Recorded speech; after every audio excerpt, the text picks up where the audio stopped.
الحمد لله الذي هدانا لهذا وما كنا لنهتدي لولا أن هدانا الله. And dear brothers and sisters, Assalamu alaikum wa rahmatullah. We are approaching the month of Ramadan, and I hope inshallah every single of us be prepared to benefit from the blessings of Allah which is going to be bestowed upon His servants in His divine feast in this month inshallah. So the talk today is another part of the discussion we had on the letter of Imam alayhi salam, Imam Ali alayhi salam to Malik al-Ashtar, which is the manifesto of governance in Islam. The topic that I'm focusing on today, based on the passages that I'm covering on, as the title suggests, is the title for the lecture is Pillars of Nation, Consultation, Security, Trade, and Care for Vulnerable in the Imam's letter to Malik al-Ashtar. So this is about what type of people Imam advised Malik to consult them in different matter of governance, and also the way in which Imam defines a social structure and different classes of the society and the relationship between them. These passages are very insightful and I think are also very relevant to what we go through in contemporary societies, certain challenges, certain policies, so on and so forth. The first topic relates to the Imam advice to Malik on consulting certain people when it comes to the matter of making decision for his land, his territory. Imam alayhi salam starts by saying this: وَأَكْثِرْ مُدَارَسَةَ الْعُلَمَاء, and frequently engage in study with the scholars, ulama, وَمُنَاقَشَةَ الْحُكَمَاء, and in dialogue, in debate with the wise sages, حكماء, في تثبيت ما صلح عليه أمر بلادك, in order to consolidate that which causes the affairs of your land to prosper, وإقامة ما استقام به الناس قبلك, and to uphold that which maintained the stability of the people before you. So let us digest, let us go deeper in the wordings of the Imam here. When Imam talks about وَأَكْثِرْ مُدَارَسَةَ الْعُلَمَاء, engage frequently in study with the scholars. The word mudarasa in Arabic, it comes from the root dars, listen, in the Arabic literature, and the format of the word, so which is in the on the format of the mufa'ala, it implies a kind of mutual engagement, mutual study, review, and learning. So the kind of the Imam says that you study established knowledge with the scholars, with ulama. It is not a one-sided consultation.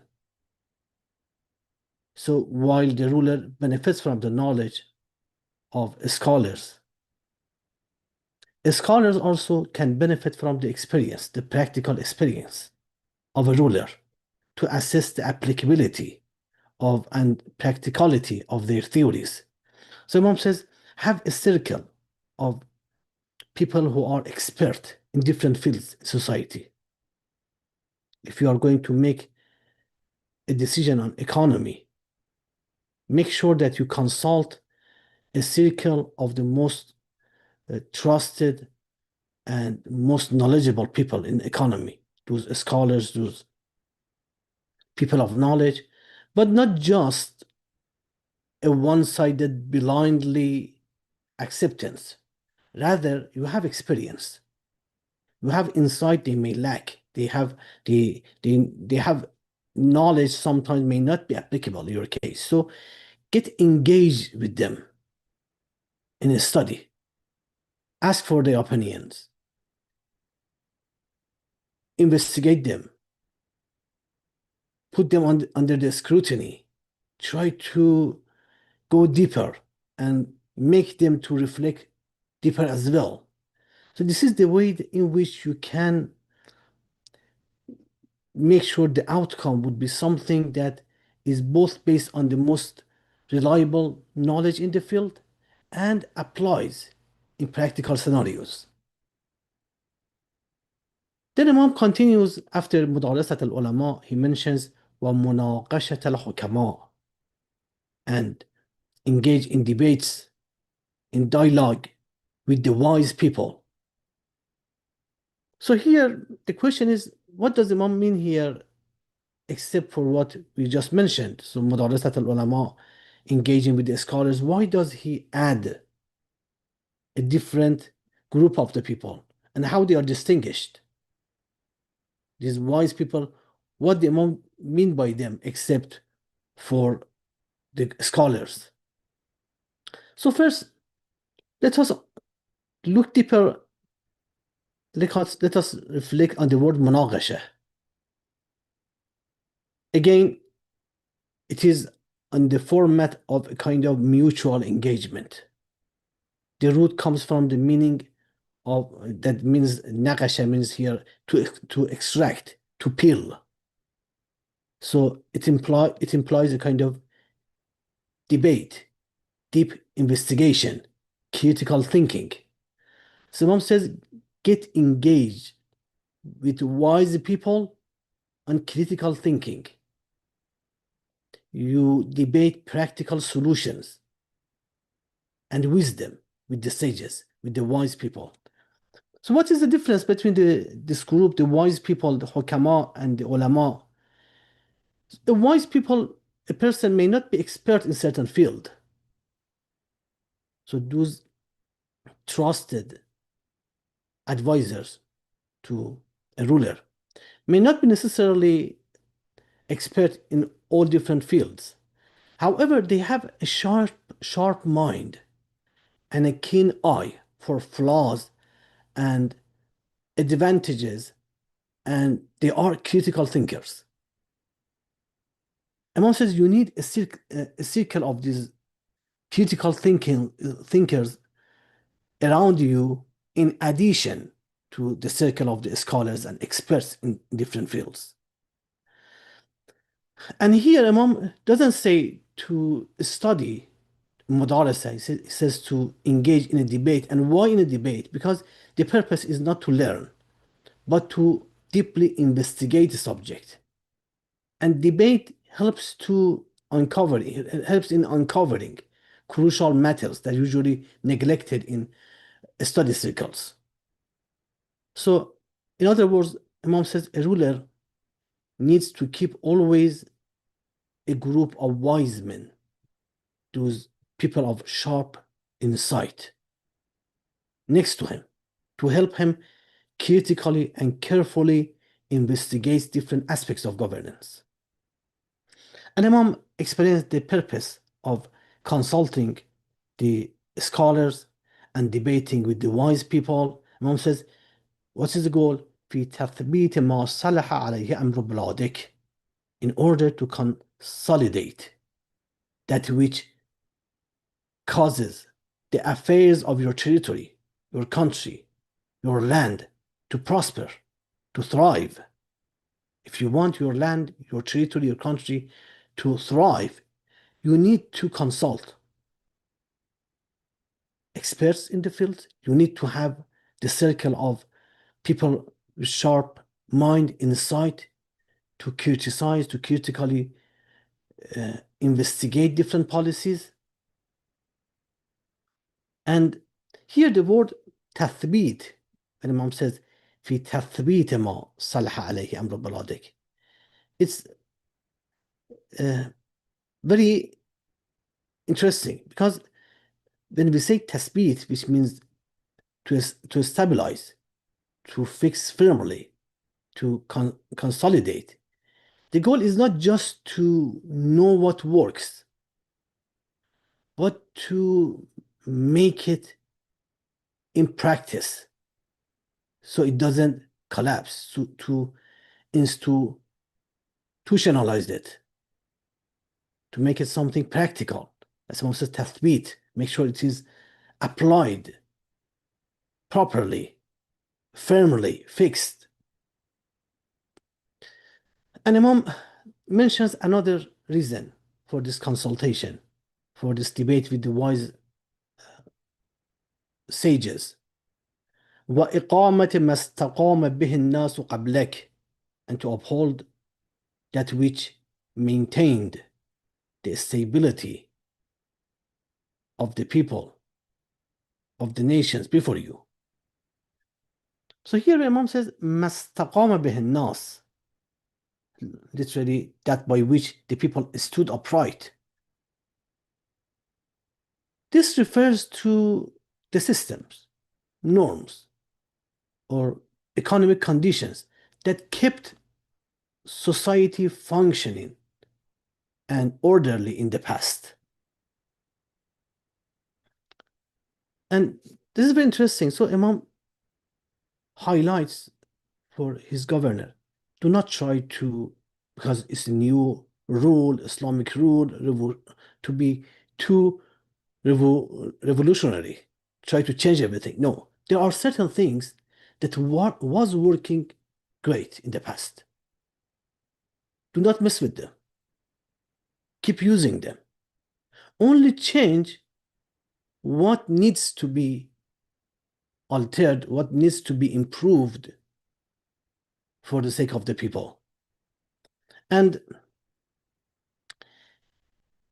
it is also interesting, in my opinion, that you can see a kind of connection between this advice and what we discussed it in the previous session when Imam talked about not breaking good traditions, sunnah salihah.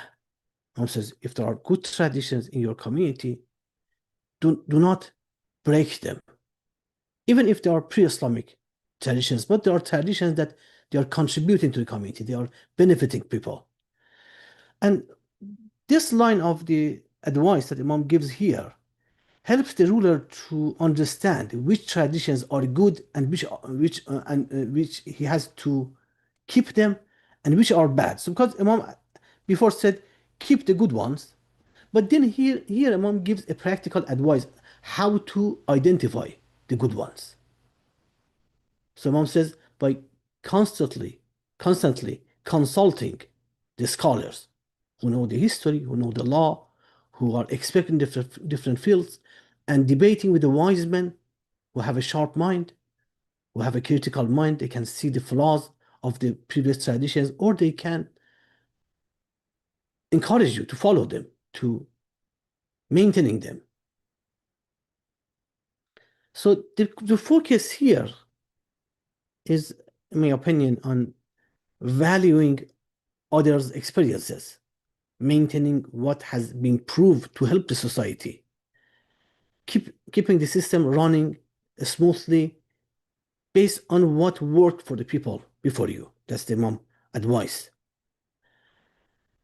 So because this is a very important point, because in every kind of, usually that's the case in one of the pitfalls of revolutions, that sometimes the people who get in charge, they think that they need to change everything. Everything that was belonging to the previous dynasty, previous rule, needs to be changed. And destroying whatever was from the past. And Imam says, don't do that. You need to consult wise people, you need to consult scholars. Yes, those traditions need to be re-evaluated, but by experts, by wise people And sometimes you need to maintain them. You need even to strengthen them. And this point of consulting, you see, Imam Ali alayhi salam has in his other words, in different sermons, in different letters, he highlights them. For example, one of the uh, uh, words of wisdom mentioned from Imam Ali alayhi salam, he talks about the kind of people that you ought to consult them. Imam alayhi salam says, خير من شاورت, the best of those you consult, ذوي النحى والعلم وأولي التجارب والحزم. These people, the type of people that Imam says, the possessors, the ones who possess intellect, the rational people, reasonable people, the knowledgeable people, والعلم, the experienced people, وأولو التجارب, and the cautious people, وأولو الحزم. So find someone, find a group of people, if you want to consult them, that they have all these characteristics. They are intellectuals. They are not driven, directed by their emotions. Rather, they think rationally, objectively. These are the knowledgeable people. They know the field. They are expert in it. They have experience, or at least there are some people in the team that you are consulting them who have experience in the field, work in the field for decades. They know the field. They know the difficulties. They know the challenges. They know the shortcomings.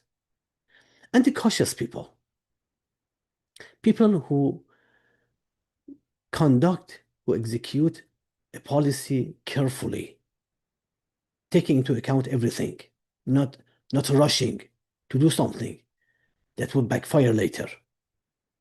It's very interesting advice from Imam alayhi salam. So in this passage, as I mentioned, Imam alayhi salam advises his governor, Malik, to ensure that for the sake of the prosperity of the land, that he consults the knowledgeable and expert people in the field. He debates, engage in a kind of critical investigation with the wise people, and to ensure that he maintains those policies that worked great before, and people are happy with them, are satisfied with them. In the next phase of his letter, Imam alayhi salam enters a very interesting discussion. It is about different classes of the society and the relationship between them. Very insightful, as you would see, and it tells a lot about the Imam's governing perspectives. Imam alayhi salam says to Malik, وَعْلَمْ, and know, أن الرعية طبقات لا يصلح بعضها إلا ببعض, and know that the subjects are composed of various classes. The prosperity of one class cannot be achieved without the other. ولا غنى ببعضها عن بعض, nor can any of them be independent of the other. These are classes in the community. They cannot thrive. They cannot function without each other. And they are not independent from each other. They are intertwined. So Imam mentions seven categories. Imam alayhi salam says, فَمِنْهَا جُنُودُ اللَّهِ, among them are the soldiers of God, the army, the military personnel, the security forces. وَمِنْهَا كُتَّابُ الْعَامَّةِ وَالْخَاصَّةِ. Imam mentions here three different categories of the government staff, government officials. First is the ones that Imam mentioned, that among them are the scribes, the secretaries for the public and the elite. the people who record everything, who record the policies, who maintain these records for different administrative purposes, the governmental staff and the people who work in different, for example, institutions.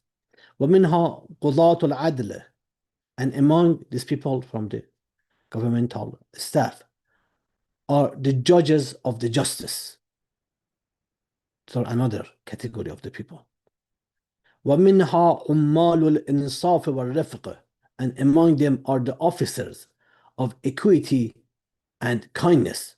It means those people who maintain order and internal affairs. They are in contact with the people. They are in charge of maintaining fairness and upholding social justice among the people. Those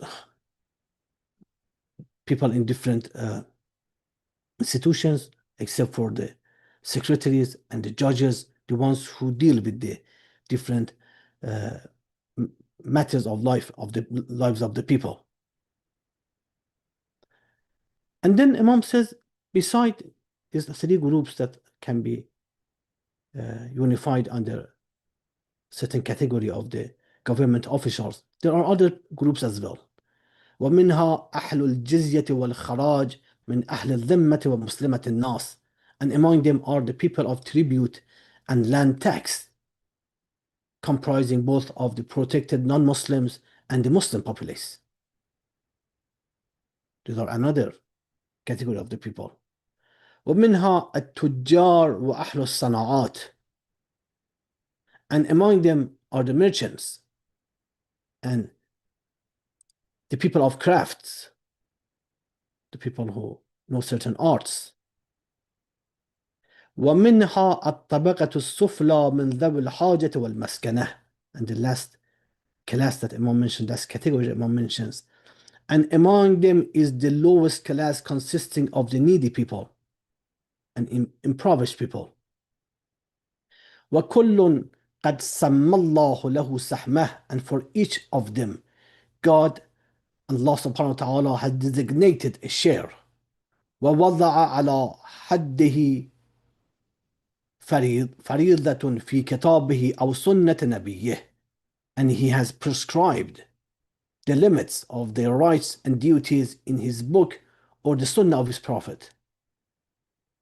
عهدا منه عندنا محفوظا, a covenant from him that is preserved with us. This passage highlights certain very important points, deeply insightful. The first brilliant insight of this introductory passage, when Imam introduces different classes of the society, lies in its departure from the kind of the stereotype, the kind of the standard kind of pyramid of power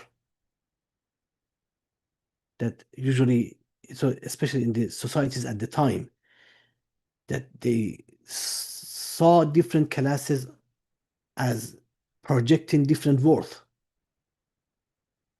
There are those more valuable classes and less valuable classes in the society, as I will explain. So Imam alayhi salam, instead of viewing society as a kind of vertical ladder where the ruler sits at the top and then the vile commoners, they sit at the bottom, Imam alayhi salam presents society as a living organism, as a kind of ecosystem.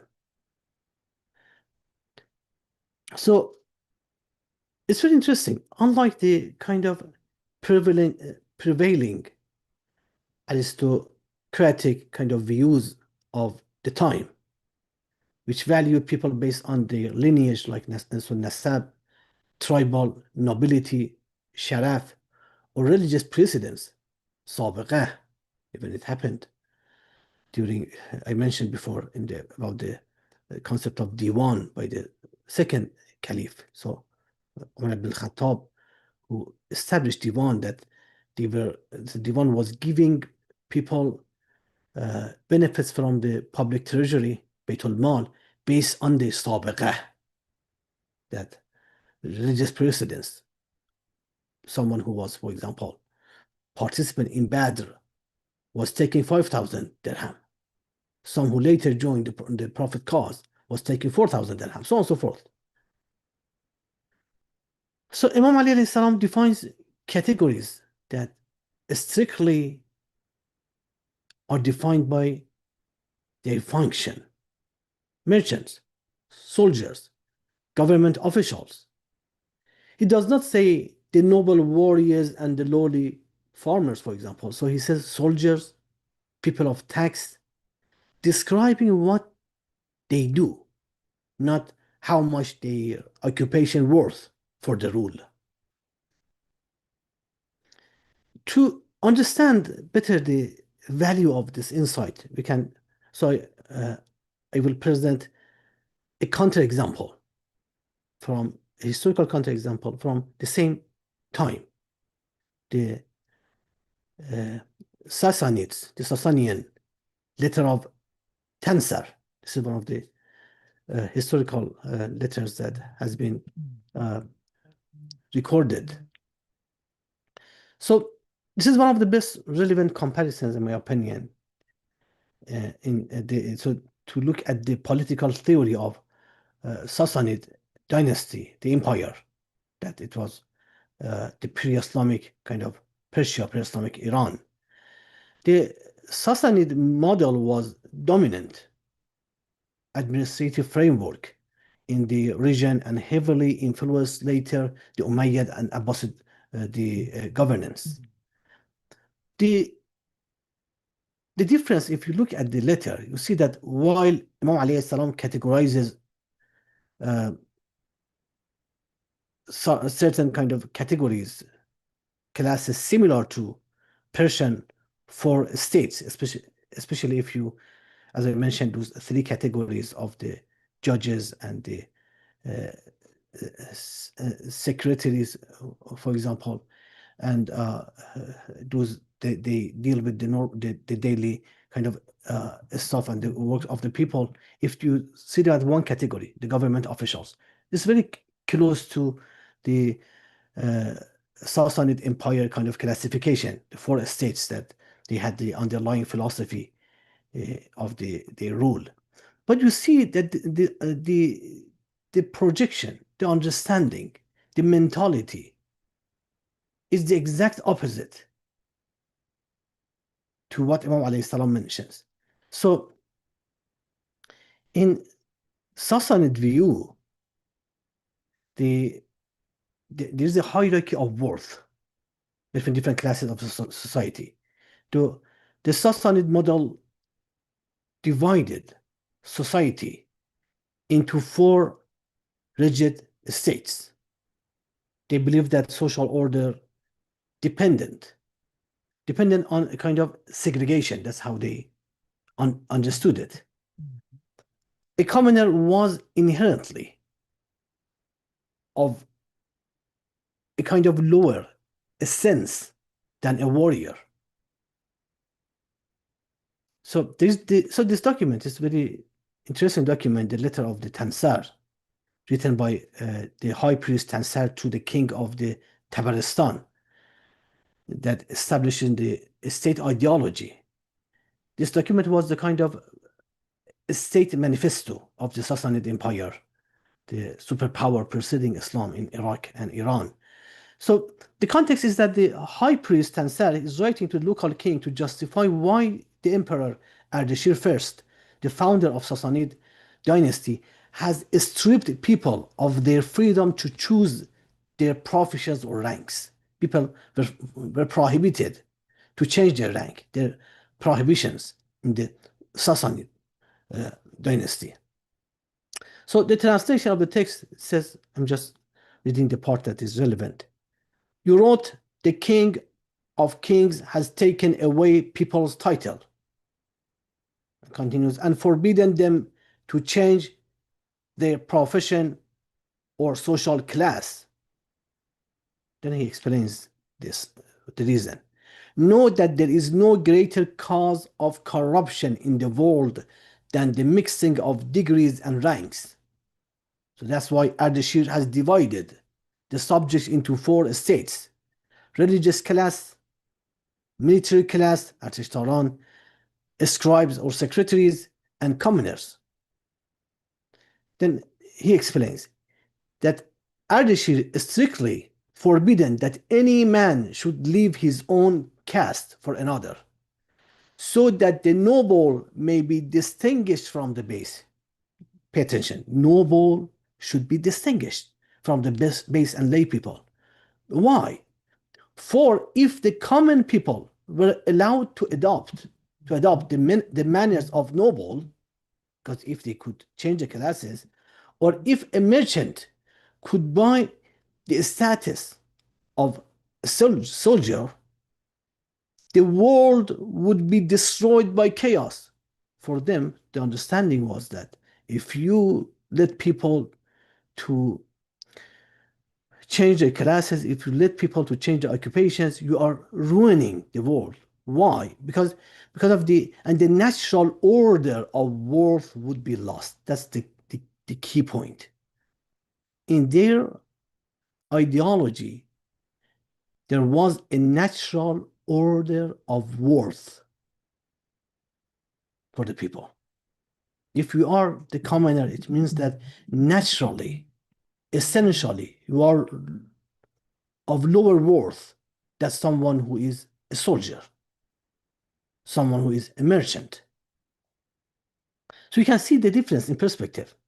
The Imam alayhi salam's perspective looks at different classes of the society as equal at worth, different in function, versus the Sassanid, the contemporary Sassanid dynasty, which believes in a natural order of worth among the people. So this is one of the very beautiful and very interesting points that you observe in the way that Imam categorizes and divides people and talks about them. A kind of equality, respect for every single group. Imam talks about their function, not their values. The next profound insight, in my humble opinion, in the letter, is on how Imam alayhi salam views the structural relationship between these classes. So, unlike many contemporary systems of his time, Imam does not view society as a collection of independent, isolated classes, where a ruler can simply choose to focus on important classes, like, for example, the military or aristocracy, while neglecting the unimportant kind of thing as assumed, like the merchants or peasantry. Instead, the Imam presents society as a unified living organism. In his view, the social classes are not just living next to one another. They are functionally dependent on one another. It's very interesting. You cannot maintain, in Imam's opinion, a powerful army if you neglect the merchants who generate the wealth to fund it. Nor can you sustain a vibrant trade network without an organized bureaucracy to record rights or just judiciary to protect the contracts. So he explicitly explains that وَاعْلَمْ أن الرعية طبقات لا يصلح بعضها إلا ببعض, and know that the subjects are composed of various classes. The prosperity of one class cannot be achieved without the other. Very interesting. وَلَا غِنًى بِبَعْضِهَا عَنْ بَعْضٍ, nor can any of them be independent of the other. So to understand the depth of this insight, look at the 2 specific Arabic terms that Imam uses here. So Imam talks about Salah. It says that these classes لا يصلح بعضها ببعض. The Salah is viability. When Imam says that la yaslah, it does not thrive, it does not function, he is arguing that the very viability of some social classes depends on some other classes. If the merchant fails, the army creates a deficit and eventually collapse. It is an existential link, Imam argues. And when he talks about ghina, and says there is no وَلَا غِنًى بَعْضَهَا عَنْ بَعْضٍ, no class is in ghina on the others. Ghina means sufficiency. No class is sufficient of the other classes, independent of the other classes. So by saying this, he dismantles the arrogance of the elites. So Imam says, if you are a military general, you cannot say, I'm superior to the farmer. Imam says that without the farmer's harvest and tax, you, the general, you have no provisions in the war. You depend on him as they depend on you. So this redefines the role of the ruler. So what Imam says is that to Malik, that you are not like a god-like king who dispenses charity from the above. You are just a system manager. Your authority depends entirely on maintaining the healthy circulation of benefits between these classes. The soldier is not an autonomous warlord. He is a state employee whose very shield is paid for by the merchant. To truly appreciate the insight and how revolutionary this concept of interdependence was in Imam's letter, we must look at another dominant political model of the time, the Roman Empire. So we can look, for example, at the disastrous policy of the Roman Emperor Septimius Severus, who ruled from 193 to 211. So Severus was kind of so-called pragmatist who made a cold political calculation. On his deathbed, he gave his two sons a piece of advice that summed up his entire philosophy of governance. He said, be harmonious, enrich the soldiers, and scorn all other men.